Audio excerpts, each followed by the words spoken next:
This is a new smartphone. It does most of the things this smartphone does, and it costs over $200 less. For 5 years, this has been the story of OnePlus. But this time, if you let's change it up, shall we? I want to start with the worst part of this phone. The OnePlus 6T ditches the headphone jack. Wanted to move the fingerprint sensor back up to the front of the phone for some reason, but they knew people didn't want a big chin on the bottom. So they dumped the jack, 12% larger battery, the part's nice, and built in an optical fingerprint sensor beneath the display.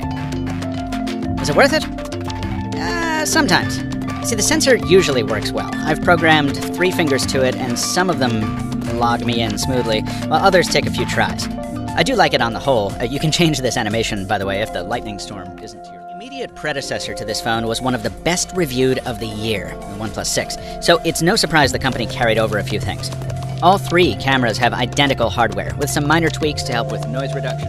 The display notch has been shaved down to just a teardrop. It's just barely big enough to accommodate the selfie shooter. You can hide it, but as notches go, I actually think it looks kind of pretty. And the mute switch is still here to make silencing your ringer much simpler than on any other Android.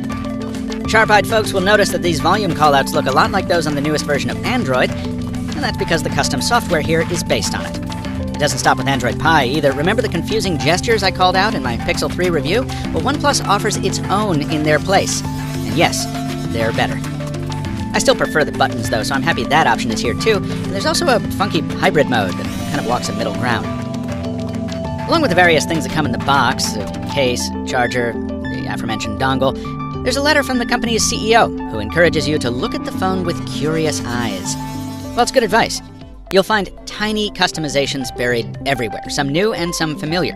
For example, you can now set your accent color to whatever hex code you like. Go ahead, be bold. The display can be tuned to an even wider variety of color calibrations, or shifted to black and white for reading mode.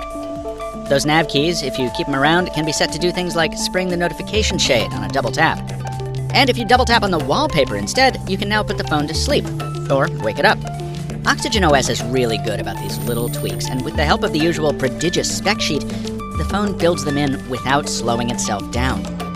For all the sacrifices it's made over the years, OnePlus has kept this focus, delivering flagship performance at affordable prices.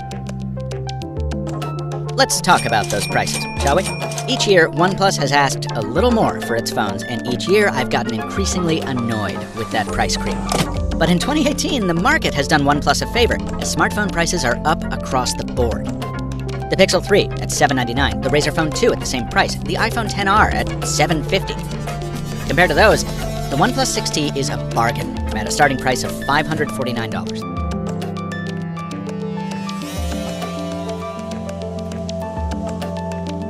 Let's take a look at the top 6 features this device is going to come with.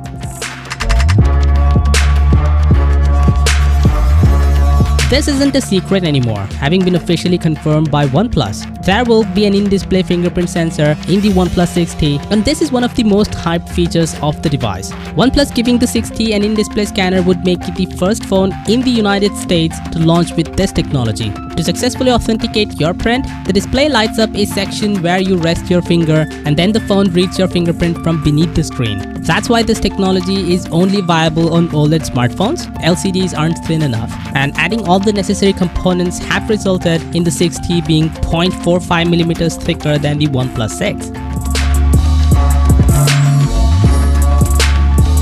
The OnePlus 6 created quite a stir before the launch when OnePlus's co-founder Carl P took to social media and asked the company's users to embrace the notch. Now, OnePlus will refine its notch on the 6T to a teardrop notch. The OnePlus 6 had a notch that took up about a third of the top of the screen. The 6T on the other hand has a much tinier notch, really just drooping down to wrap around the front-facing camera. It's about as minimal as you can get with a cutout on any given day.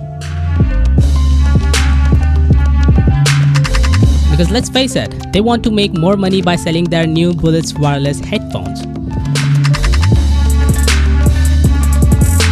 The OnePlus 6T will have a bigger battery than the OnePlus 6. It seems that where the OnePlus 6 offers up to 3300 mAh battery, the 6T will upgrade that to 3700 mAh. That's roughly a 12% increase and should lead to improved endurance. The OnePlus 6 already has a solid battery life, so